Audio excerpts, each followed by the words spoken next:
Coming up on today's episode of the Sales Leadership Show. Sure. Well, sales playbook usually implies here's like a step-by-step system to get the result you want. For most companies, sales teams, and people, lead generation is the thing that's going to drive your growth. Because just to be honest, most teams don't have enough quality leads.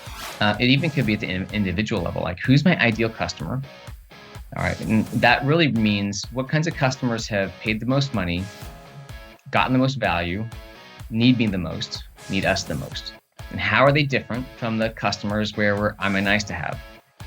Hello Sales Nation, my name is Will Barrett and I'm the host of the Sales Leadership Show. On today's episode we have the legend, absolute legend, Aaron Ross. He is the author of the seminal sales book, Predictable Revenue. He's also the author of the incredible sales book, From Impossible to Inevitable. And I guess that's exactly what we're talking about in today's episode. We're diving into how you can build a playbook to reignite sales growth post-pandemic, COVID, economic downturn, everything that's gone on over the past 12 months, 18 months or so. Everything that we talk about is available in the show notes of this episode over at salesleadership.org. And so with that said, let's jump right into it.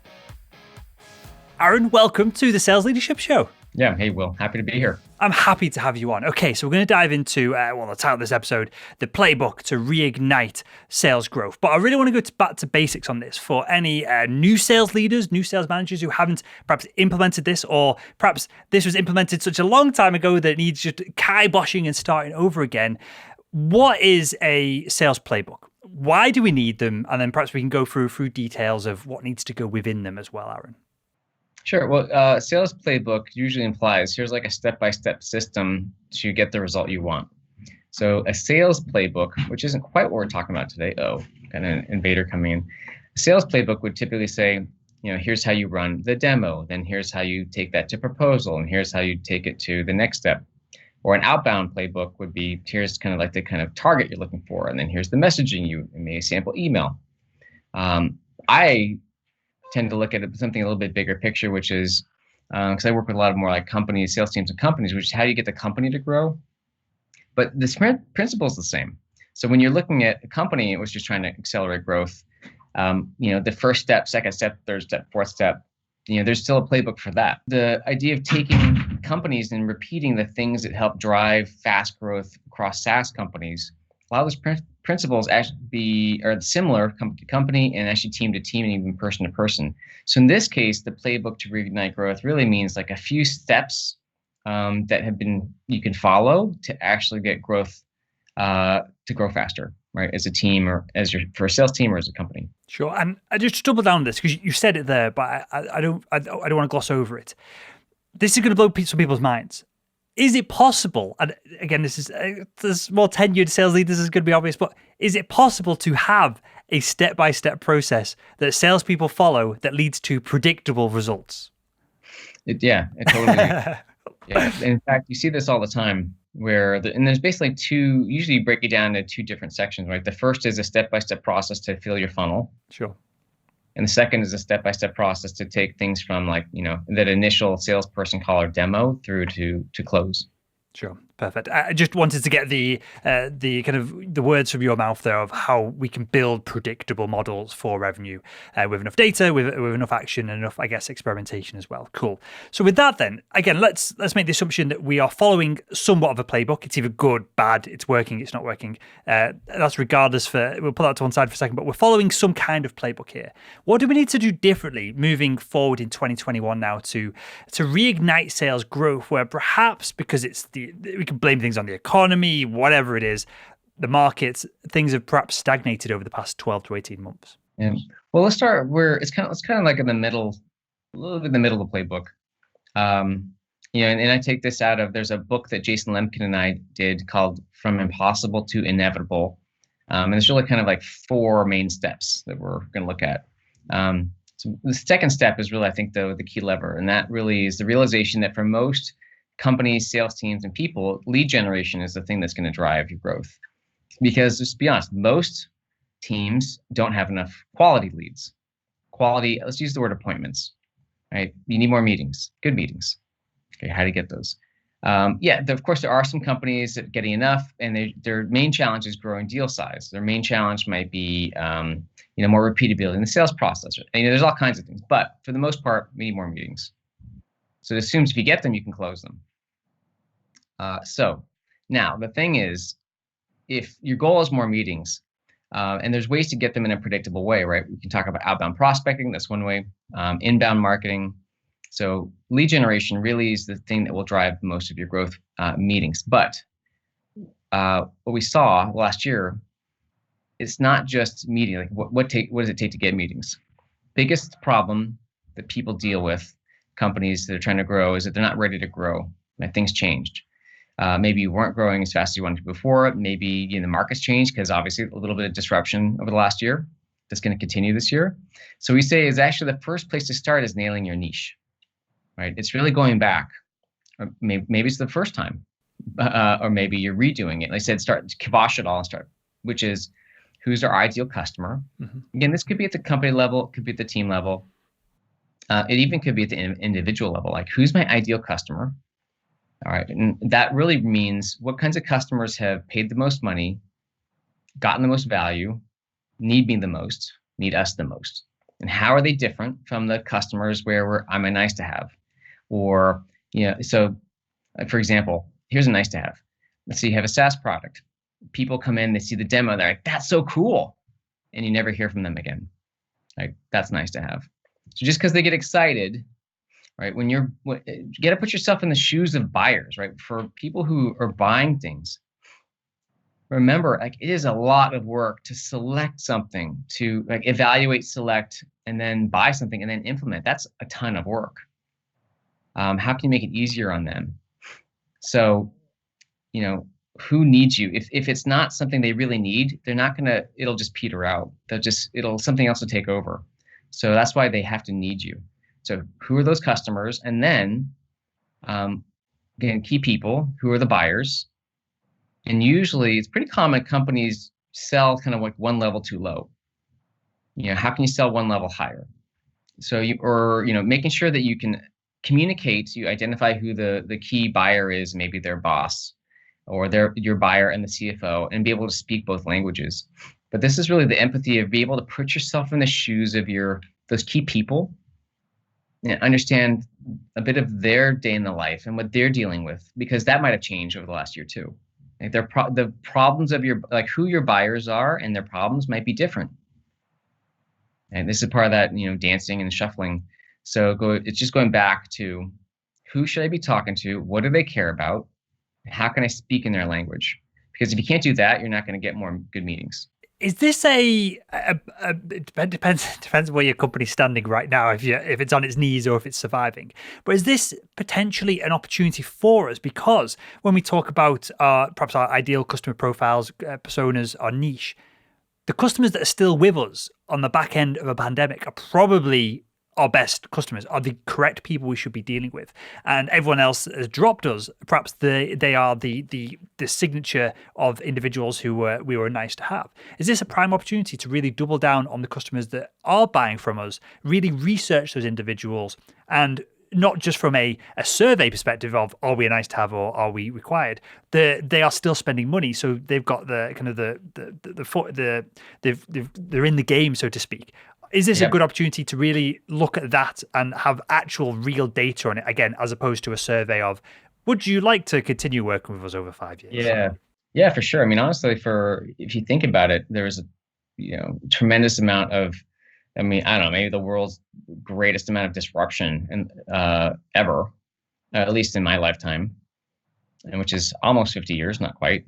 But that also means, trauma, change. I mean, honestly, there's people who are there's all kinds of things going on. On the flip side, there's incredible opportunity for the companies and the people who are able to take advantage of it and adapt that way.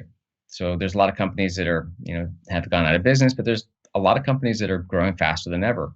Like Predictable Revenue, our company is growing faster. A lot of companies are probably still in the middle zone. So I think, if you look at this as being entrepreneurial, which is taking advantage of problems, creating solutions out of problems. That's what entrepreneurs do. There's a problem, let's create a solution. So now there's more problems than ever before. So that means there's also more opportunity, more solutions than ever before for you and for your team. So yes, one aspect is, hey, what customers have stuck around?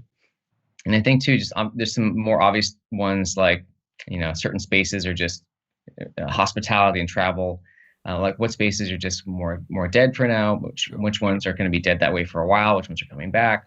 So just going back and looking at your customers, the ones that currently are buying with you and happy, and the ones that should be.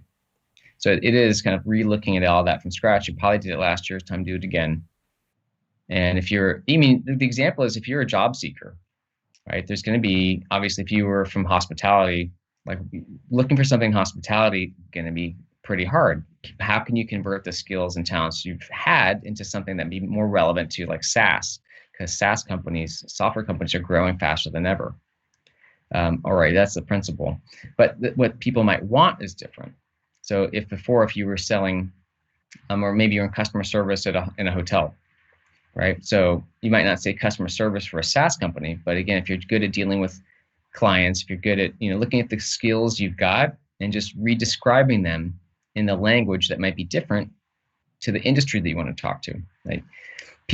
There's more noise than ever. There's this Uber trend, which really is that the world is getting noisier than ever. That's going to keep happening. It's never going to stop. More technology, more channels, more stuff. So buyers, whether you're looking for a job or looking at customers, are going to have less and less attention for each message you send. So what that means is each message you send, whether that's a phone call, a WhatsApp, an email, social media post, has to be that much more kind of targeted, specific, and translated for the recipient. It's like if you live in England or Scotland or the UK and you want to move to Spain, wouldn't it make sense to speak Spanish? Okay, so if you're switching customers, buyers, markets, you got to relearn the language of that new, relearn, adapt, or change the language of the people you're going to be talking to next. And I think it's just a reminder. It always makes sense. You're like, oh yeah, but we keep following this habit of just talking about ourselves and what we know. The habits are so strong. You really got to make a conscious effort to get in, talk to the new kinds of buyers, learn their language, what metrics, what problems, what pains, what's a day in their life like, and really learn how to kind of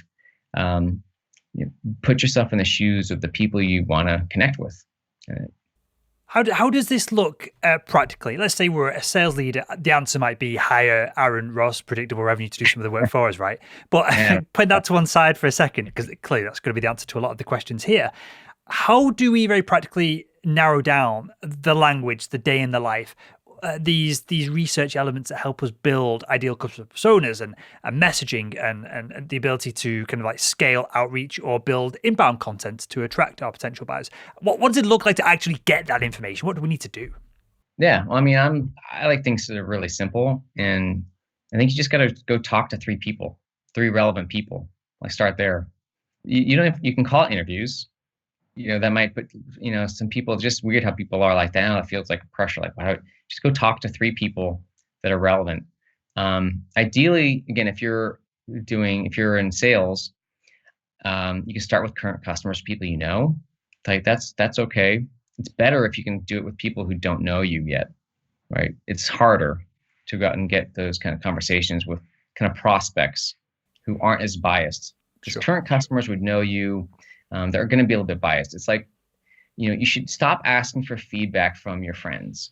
Stop asking for feedback from your team. Like they're going to give you horrible feedback because they know you. They're totally biased. They don't know that. The best people who are going to give you the best feedback would be theoretically prospects who don't know you yet. Trickier to get that. So start with what you got, but just go talk to three people. That might be enough. And then after that, you might decide to talk to a couple more. It's like homework. It takes effort, but you got to do it. That's the way to do it to start. Online surveys, I wouldn't do none of that stuff. I mean, online surveys can be great once you have a hypothesis you want to test. Sure. But just to get started, go talk to people. I mean, yes, there's one other area that people struggle with, and this might be more like the marketing side. It really is on the marketing side, which is, okay, let's look at our inbound funnel. I mean, you can look at outbound funnel as well and just really kind of get into more granularity around what kinds of campaigns are driving inbound registrations, leads, and meetings that are any good. Because then they're so different. Like could be social media is different. LinkedIn is different than Facebook. Paid ads are different than direct search. That's another area you could start to try to like drill in on which kinds of companies and what kinds of messages are actually working. Same thing can be an outbound. So, but barring getting some analysis done or having someone on your team do it, go talk to people. For sure. Start with one. It seems like there's, and tell me if I'm wrong here, it seems like there's value in having a third party help with some of this research because it can reduce some of the bias of the data that's being received. Is that fair to say? Yeah, it could be. It could be. There's a bit of to me, it's like you just start by doing it yourself. Talk to a couple people even. And if you want, decide on if you want to expand it, yes, it could help to get a third party, put in the hours too. Sure. But sort of like if you really want to get a gauge of your employees and your team and their happiness and their satisfaction, it's really hard for them to give actual honest answers to their manager. It just is. If you truly want, if you need kind of like an unbiased third party, you can. And there's a lot of apps, right? I'm an advisor to a company called Peachy Mondays. You need some sort of third party app system, anonymous something consultant to come in and help that. It's kind of true with customers, but don't let that stop you from going out and talk to a couple of them first. Sure. Just talk to a couple of them. Listen, really listen. Stop trying to sell them. We get so ingrained in these habits in the past of selling what we're selling, and just really kind of stop, kind of catch yourself and just listen without trying to sell, and just understand how are their lives different? What do they care about that's different? What do they need? How much of that is the same or different from what you've been selling? For sure. And what we're looking for is a gap, right, between what we are currently doing, what someone wants, and if we can fill it. Is that fair to say? Yeah, and kind of also the who the right companies are, is that the same as it changed? Who the right people are, same or changed? What they care about, what's important to them, right? And by the way, that's all going to keep changes. It updates every year. It's because again, there's more new competition, market changes, stuff changes. It's like a never-ending adjustment. The study of nail. It's really not. You don't nail a niche once. It's a Sure. reach and start there, and then again, as you feel like, okay, I have a good sense of right people, right companies, right message, then your lead generation is going to be in a better place to have some effectiveness. Because biggest waste of time is trying to generate leads, but it's with the wrong kinds of companies, wrong people, wrong message.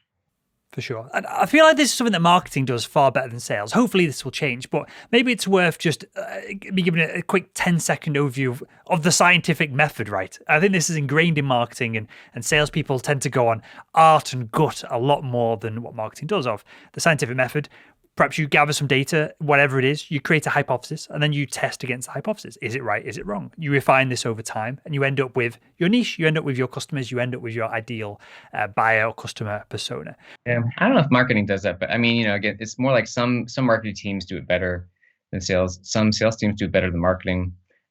There's some places where it naturally happens, more like outbound prospecting, Sure. Inbound marketing. If you're doing it well, you're kind of forced. You should be doing this more. But I don't think it's so much the marketing or sales as the people, the team, the culture. Sure. And let me ask you this then, with regards to culture, and obviously you engage with many different brands and organizations. Is the room in the marketplace for salespeople who are, I've got to frame this specifically, but salespeople who are perhaps experts in their field, but they're not using the scientific method. They're using gut feeling. They're using the art of sales and influence. And then perhaps they're coupled with a marketing team that's all about brand and slightly less measurable things. Is it possible to have success or rapid growth in those type of organizations, or does it need to be based on facts and numbers and data? Well, I mean, obviously you want both, but it's like the best kind of growth in sales and marketing is really you're combining facts and process with the human element of art or intuition and relationships. That's really what you want, both, right? You don't want robots who are just like punching numbers, but you also don't want I don't know, like pure art. So that's really the combination. And what happens is, one person cannot be great at everything, right? So, but the team you're putting together should have some, even a balance of strengths, right? Even salespeople are so different from person to person. Some salespeople, again, super relationship based, and they're just not very organized, right? They might be better at like high end complex sales. Then some people are super process oriented, might be better at like transactional sales. I mean, so it's not so much you can't have a team of perfect salespeople and each salesperson has that right balance of art and science. So ideally you're creating some systems that are really the star. Right? Sure. So the sales process, the marketing like the inbound funnel, the outbound funnel, the sales funnel, customer success funnel. They're all funnels through their systems, and having some structure around like people knowing what they need to do every day helps. And then, working one-on-one to leaders with your team to realize, okay, I've got 6 people and I know ideally the strengths and weaknesses of each. And some people are better, and they just can't be great at everything. It's why sales specialization works, right? This is the most fundamental idea to make a sales team better, which is making sure that your salespeople aren't doing too many jobs, right? Classic mistake, sales teams that expect their people to do prospecting and inbound lead response and sign new customers and manage customers. It's too much. It's like what sports team, what football team would have the coach tell all their players, everyone attack and everyone defend, and then everyone be goalie? It makes no sense. So why do we do that for salespeople? So it's the same idea, which is, okay, let's have some specialists like prospectors who prospect, closers who sign new customers, different from account managers who upsell current customers, different from customer success, different from inbound lead response. Same principle is, okay, for my people, kind of knowing which for each person, like what are they really good at? What are they not so good at? How can we leverage their strengths and kind of work with their weaknesses? Slightly off topic here, and I'll drag it back onto topic in a second, but do you put any value in personality tests, sales assessments, things like this, to start to build a bit of perhaps data around what people are good and bad at, as opposed to just observing them in the environment, whether they're having success? Yes, in the sense of I know people have done it and they use it. I haven't used them as much myself. They haven't helped me as much, but that's not against the so yes, I think if that's the kind of thing where you have used them and you like them and they're useful, but they're not always useful to everyone. Yeah. The reason I ask, some selfishly, is that we have one over at salesman.org and it helps build our training program out and customizes it for individuals. But the biggest critique I've got of it personally, of what we've built, is it's only a snapshot in time, right? If if something's gone rubbish in your morning just before you do the assessment, who knows what results you're going to get versus if you were nice, chilled, or really zoned in and focused. So that's something that we need to work on internally. But I like, as we're talking about data, I thought I'd just ask that question. Okay, so coming back from, we want to reignite sales growth. We're going to double down on the niche. And as you said, this is probably something that we should do once a year, if not more often, depending on what's going on in the world. What do we need to do from a perspective of kind of storytelling or understanding the story of the buyer? What I mean from that is, it's one thing to say, hey, hospitality shut down, we should just change direction completely. But it's another when we start engaging with these individuals, whether it's customer interviews or whatever it is. How do we pull out from them? Is there any questions we should be asking to really understand what the gap is that we're selling into? Is there anything counterintuitive that we should be asking or inquiring to? Or are there any very specific data points that we need to make sure that our hypotheses are correct? No, I mean, I think that what can be really interesting is if you really listen and you're talking about, kind of like how they handle a process or what's changed or like what metrics they're are looking to measure, is you're really looking for these kind of like keywords and key phrases, right? These offhand things they'll say, they just drop some sort of like jargon or phrase that they don't even think about. They just use it every day. And like really listening for those, that things that you could use in your messaging, whether it's like a paid ads or email or phone calls, especially again, if metrics are trying to affect metrics they care about. So what are those? Because again, if you can affect someone's, like a sales executive, they're trying to affect metrics. Marketing executive, most roles have metrics they would like to affect if they're somewhat senior. So it's really just listening, asking about what they're dealing with. Yeah, pains, problems, but is there any kind of like insider jargon, keywords, key phrases, or metrics that they're dropping? And they may not even realize it. Amazing. So we've kind of golden nuggets to use in what you're doing. So we've got niche, we've got metrics, we've got language. So that's perhaps that covers somewhat of the lead gen side of reigniting our sales here, Aaron. Is there anything else? Is there any other major categories of, I guess, your sales processes as well, or what you teach over at Predictable Revenue? Is there anything else that needs to come after we perhaps increase the flow of our leads to reignite sales growth? Well, I think I just re-emphasize. So there's two major funnels, right? There's the inbound funnel. You might call it 3. So let's call it like partners, So inbound funnel, which would be like marketing generated typically, outbound funnel, outbound prospecting, and then let's just call it word of mouth, which would be like maybe partners or customer referrals. And at least on the inbound side and outbound side, what often teams don't do is really kind of drill into the specific types of campaigns and techniques that are working. There's always this kind of like, we just want more meetings in marketing, or like we want more leads, and marketing tries to get more leads. And, webinar leads are vastly different than paid leads, which are vastly different than direct search leads. And it's just being a little bit more insightful about the types of activities and campaigns that are generating quality leads, which really means quality meetings for salespeople. So taking the time to really kind of dig into that and not just bluntly say more meetings. Okay, of what type, what kind of company, and how to generate them. So obviously outbound prospecting is our specialty. I think same thing, which is just really the biggest waste of time in outbound is targeting companies that aren't a fit, just because they have a big name or because people aren't really being specific enough. Same thing with inbound. So it's just being more specific. What kinds of meetings would you want with what kinds of companies that are more likely to be a good fit? And what activities or campaigns have helped create those? I know the answer to this question is going to be probably both, or it depends. But should the focus now, again, as we go in, as hopefully pandemic kind of like eases down, the markets start to open up, the cash starts flowing, that's perhaps it's there, but it's been held up over the past 12 months or 18 months or so. Should we be simplifying all our processes and funnels, or should we be experimenting and getting more complex with them? And again, I know the answer is it depends, but if you had to kind of push one way or the other, which would it be? Yeah, experimentation is generally.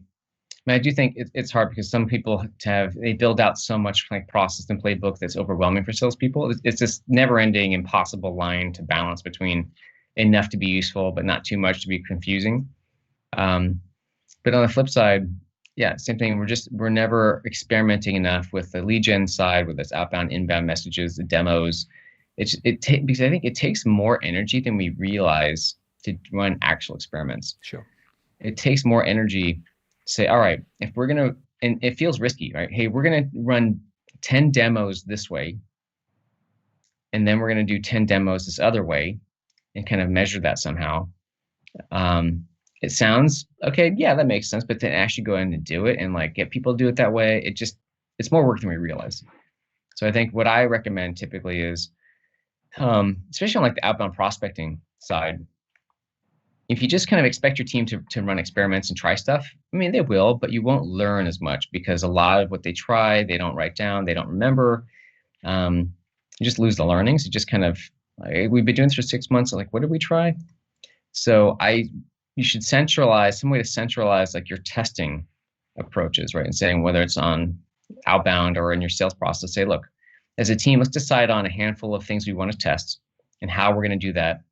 And not to be overly optimistic on how many tests we can do. It might be one a week, it might be X. And let's kind of decide how we can do these, like I said, a bit more the scientific method where we kind of have a hypothesis and then we run it for a week, 2 weeks, a month, whatever that time is, and then have a way to kind of analyze at the end and capture that so we can, so we're not just trying stuff and whether it works or not, we're not really sure what worked, it didn't, and what we tried before. So and we did that at our company. So at predictablerevenue.com, we've got about 60 something people. And there a couple of years ago, maybe 3 years ago, there's just a lot of people trying stuff. And we weren't really sure what worked or didn't. We created something called Outbound Labs internally, which is really more like a centralized way of saying, here's experiments we'll run, here's like a process to do it, and try to document the learnings from them. And it was much more impactful that way. Yeah, I somewhat selfishly asked that question as well, Aaron, of last year we had inbound leads for our training program coming in from ads in podcasts, a webinar that we did regularly that we kind of followed via kind of email sequences.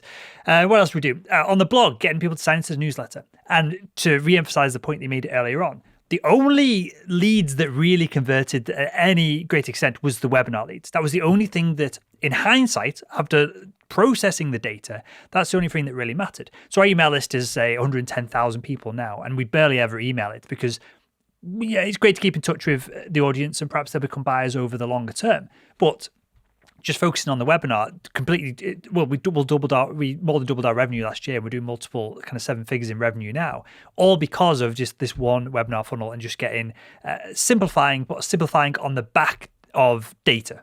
And my background is, the audience will know, I'm a published scientist. I've got a kind of paper in the Journal of Computational Chemistry. So I'm all about the numbers. I appreciate it, the scientific method, doubling down on it. But I thought I was doing all of this, as you alluded to. I thought I was measuring things. But it's only when I spent a full week off and collated all the data that I realized that one lead was worth 1,000. Literally, one webinar lead was probably worth a couple of hundred newsletter leads and other inbound marketing leads. And that made a massive difference to our business. And I'm sure that's something that sales leadership can focus on as well.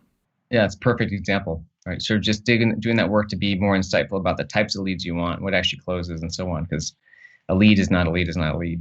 For sure. Okay, is there anything before we wrap up, Aaron? Is there anything we've missed? Is there anything that anyone who's listening to this sales leadership who want to reignite that growth and really get things rocking and rolling in 2021 that they need to do, they must do? Yep.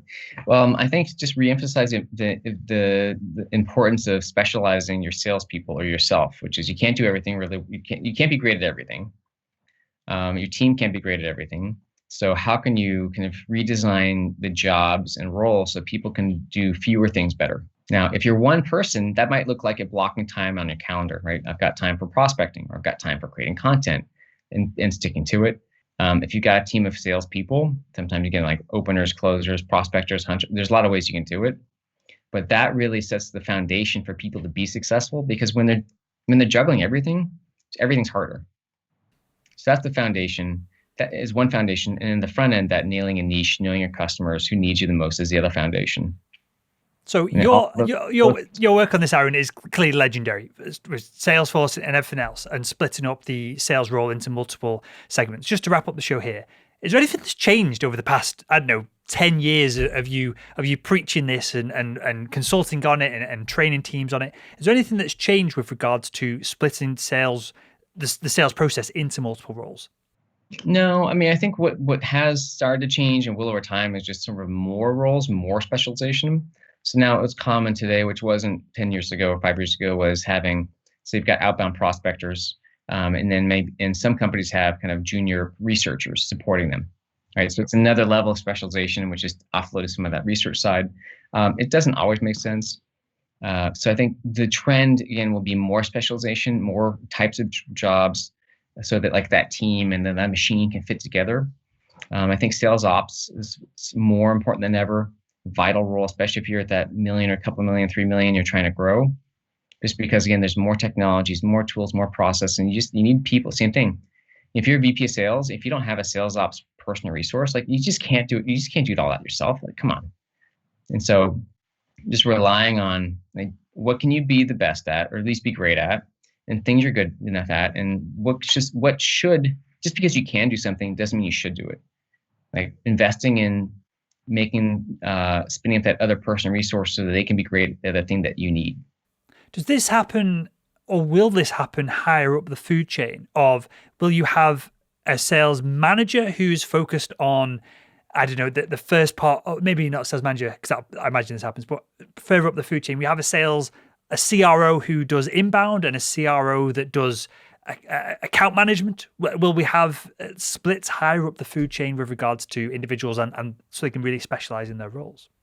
I don't, what I do think, I don't know about that in some ways. So, and I talked with a guy named Andy Paul, and he said something that really resonated, which was, a VP, sales executive, they can't be great at everything too. Like they can't be the best person at call coaching and running reports and structuring deals and sales process and. So, it would make more sense, just like the most successful sports teams in the world, where they have like your main coach, and they've got specialty coaches for like offensive coach, defensive coach. In sales, you might have like a call, theoretically, the ideal team would have like a call, like an expert in call coaching, expert in email coaching, an expert in time management, so like specialty coaches. Whether they're inside the company or not. But I think that actually is a trend that is overdue. I haven't seen enough of that yet. Interesting. Well, that's probably a conversation for another time. When we have you back on, we'll dive into that. And with that, Aaron, just to wrap up the show, mate, I want you to tell us a little bit about the book, Impossible to Inevitable, and everything that you're doing over at Predictable Prospecting as well. Sure. Well, so my first book, well, actually second book that came out that people know about, Predictable Revenue, came out about 10 years ago. But there's a sequel that a lot of people haven't heard of called From Impossible to Inevitable. And it's not a sales Bible like Predictable Revenues. It's really a growth Bible. So we looked at a lot of the fastest growing SaaS companies in the world. What were some of those patterns, right? Nailing a niche, creating predictable pipeline, scaling sales teams, and some others. Again, interesting, a lot of those principles work for teams and people too. And that book, and From Impossible to Inevitable, has been ranked in the top 10 startup books ever. And I've heard a lot of people say it's the best business book, business book they've ever read. So I'd say it saves people's lives. And it's something, it's not so much for, if you don't have a company, Peter Thiel wrote a book called 0 to 1. Mm-hmm. And that's not this book from scratch. This book is like, you've got something. You're just trying to sell more. So it's like from one, in China, they actually renamed it From 1 to N. So this is like the 1 to N book. You've got something. And I've had companies from like Cisco, people from Cisco or the small, but you've got something, you're trying to grow it. Right? This book will help show you that roadmap, the playbook to get that growth going or ramp it up. Right? So nailing a niche, lead generation, designing your sales team, increasing your deal size, and some other things. Amazing stuff. Well, I am I'd listened to Cisco over me, but I highly recommend it. I really enjoyed the book. It's dog-eared and noted on. I've got the frigging thing with me. It's literally on my bookshelf behind me. I'll if everything goes to plan, Aaron, as I record the intro after the interviews, but the audience will see the intro at the top of the show. It'll be on the desk in the intro. So the audience will know if I've screwed up, if it's not there. So with that, mate, I really appreciate it. I appreciate your insights on this. Going over decades now, I've been learning from you. And so hopefully that adds some kind of social proof for the audience as well. And with that, mate, I want to thank you again for joining us on the Sales Leadership Show. Yeah, I appreciate it, Will.